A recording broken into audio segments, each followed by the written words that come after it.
آج ہم اپنے بچوں کو، اپنی اولاد کو اچھے سے اچھے، بہتر سے بہتر اسکول کے اندر، یونیورسٹی کے اندر، کالج کے اندر اعلیٰ سے اعلیٰ نصاب پڑھانے کی کوشش کرتے ہیں، لیکن یاد رکھیں جہاں ہمیں دنیاوی تعلیم کے اندر کوشش کرنی چاہیے اپنے بچوں کو اعلیٰ سے اعلیٰ تعلیم دلوانے کی، وہاں پر دینی تعلیمات کی طرف بھی توجہ کرنی چاہیے۔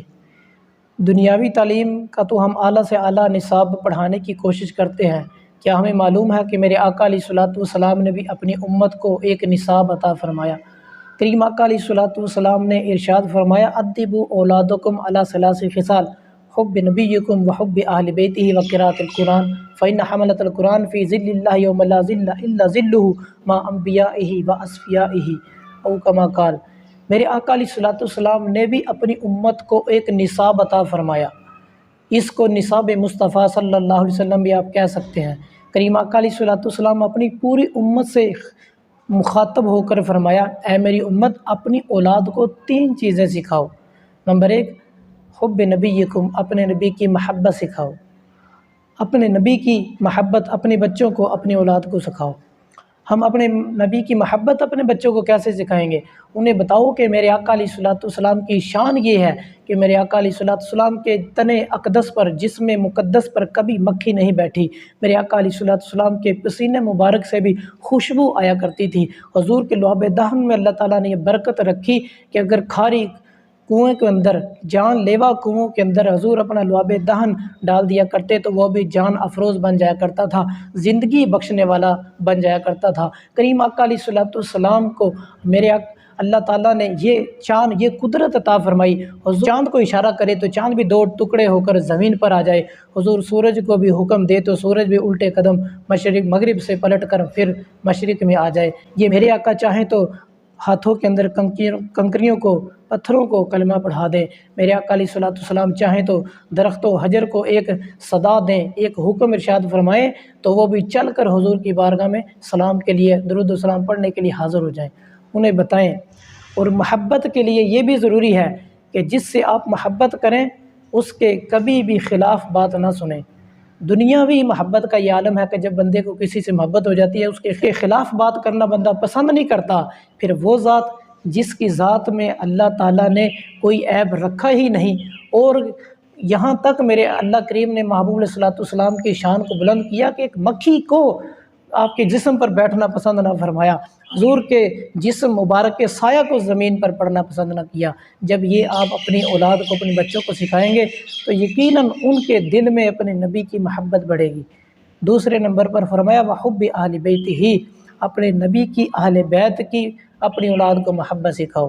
اہل بیت میں کون لوگ شامل ہیں؟ میرے آقا علیہ الصلوۃ والسلام ہیں، اور علی المرتضیٰ شیر خدا رضی اللہ تعالیٰ عنہ، حسنین کریمین فاطمہ زہرا رضی اللہ تعالیٰ عنہا، اور ازواج مطہرات۔ انہیں بتاؤ کہ اہل بیت کی شان کیا ہے؟ میرے آقا علیہ الصلوۃ والسلام نے مولا علی شیر خدا رضی اللہ تعالیٰ عنہ سے ارشاد فرمایا مدّ یدک فی یدی یا علی تدخل الجنت حیث ادخل، اے علی اپنا ہاتھ میرے ہاتھ میں رکھو، جنت کے جس محل میں میں جاؤں گا وہاں پر تم جاؤ گے، جس جنت کے محل کے اندر میں داخل ہوں گا میرے ساتھ تم داخل ہوگے۔ انہیں بتاؤ کہ میرے آقا علیہ الصلوۃ والسلام نے اپنی بیٹی لخت جگر فاطمہ زہرا رضی اللہ تعالیٰ عنہا، آپ کے بارے میں ارشاد فرمایا فاطمہ بضعۃ منی، فاطمہ میرے جگر کا ٹکڑا ہے۔ حضور فرماتے ہیں جب کبھی میں جنت کے پھول کو سونگھنے کا ارادہ کرتا ہوں، اپنی لخت جگر فاطمہ زہرا رضی اللہ عنہا کا بوسہ لے لیتا ہوں، ان کو چوم لیتا ہوں، میں سمجھتا ہوں کہ جنت کے پھول کو میں نے بوسہ دیا ہے۔ حسنین کریمین کی شان یہ ہے، میرے آقا فرماتے ہیں الحسن والحسین سیدہ شباب اہل جنہ، حسن و حسین دونوں جنتی نوجوانوں کے سردار ہیں۔ یہ شان ہے اہل بیت کی۔ اور ازواج مطہرات، ان کے بارے میں تو قرآن پاک فرماتا ہے میرا محبوب مومنوں کی جانوں سے بھی زیادہ قریب ہے، اور ان کی ازواج مومنوں کی مائیں ہیں۔ جب بندہ اپنی اولاد کو یہ بتائے گا تو یقیناً اہل بیت کی محبت ان کے دلوں میں بڑھے گی، اہل بیت کی محبت ان کے دلوں میں زیادہ اجاگر ہوگی۔ قرآن پاک نے فرمایا انما یرید اللہ لیذھب عنکم الرجس اہل البیت ویطہرکم تطہیرا، اہل بیت کے اندر ازواج مطہرات بھی شامل ہیں۔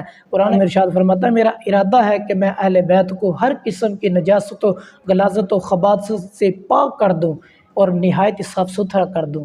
یہ شان ہے اہل بیت کی۔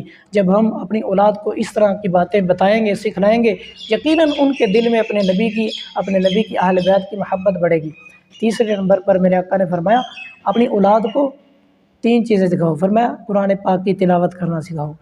آج ہم نے قرآن پاک کو غلاف کے اندر ڈھانپ کر سجا کر یہ اونچی جگہ پر رکھ دیا۔ بس اللہ نہ کرے کسی کی جان مشکل ہو جائے، نزا کا وقت آئے اور روح بدن سے نہ نکلے تو ہم پڑھ لیتے ہیں، سورہ یاسین شریف کی تلاوت کر لیتے ہیں۔ قرآن پاک تو پڑھنے کے لیے تھا، یہ ہدایت کے لیے تھا، لیکن ہم نے اس کو برکت کے لیے سجا کے رکھ دیا۔ کاش کہ اس پر عمل کرنے کی توفیق اللہ کریم ہمیں عطا فرمائے۔ میرے آقا نے اپنی امت کو 3 چیزیں نصاب کے طور پر فرمائی۔ فرمایا اپنے نبی کی محبت سکھاؤ، اہل بیت کی محبت سکھاؤ، اور قرآن پاک کا پڑھنا سکھاؤ، تلاوت کرنا سکھاؤ۔ اور حافظ قرآن کے بارے میں میرے آقا نے فرمایا جس دن کوئی سایہ نہ ہوگا، صرف اللہ کریم کے عرش کا سایہ ہوگا، اس دن حافظ قرآن اور اس پر عمل کرنے والے نبیوں اور ولیوں کے ساتھ کھڑے ہو کر ٹھنڈک حاصل کریں گے، سکون حاصل کریں گے۔ اللہ تعالی ہم کو جہاں دنیاوی تعلیم ہم حاصل کرتے ہیں، اپنے بچوں کو پڑھتے ہیں، وہاں اللہ تعالی ہمیں اپنے آقا علیہ الصلوۃ والسلام کے عطا کردہ اس نصاب پر بھی عمل کرنے کی توفیق عطا فرمائے۔